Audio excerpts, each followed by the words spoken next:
Honda CR-V. Saya rasa untuk Honda CR-V, saya rasa tak perlulah nak review banyak-banyak sebab saya rasa rakyat Malaysia ni dah familiar sangat dengan kereta ni. Cuma saya bagi tahu anda kereta ni lahir tahun bila.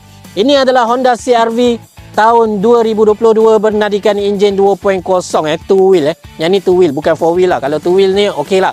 Dia taklah, orang cakap minyak tu tak kuat sangat. Nak maintenance pun senang. Bang. Kalau kata yang four wheel tu awak nak kena jaga dia punya minyak axle oil belakang tu kan.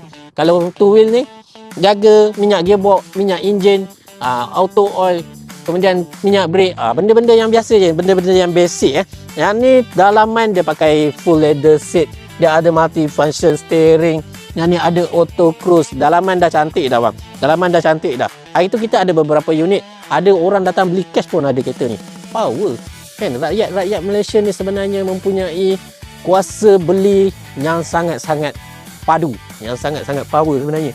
Selamba ya dia orang beli cash kereta ni. Bila pula turn saya mungkin lah boleh beli cash. Dalam mimpi je lah.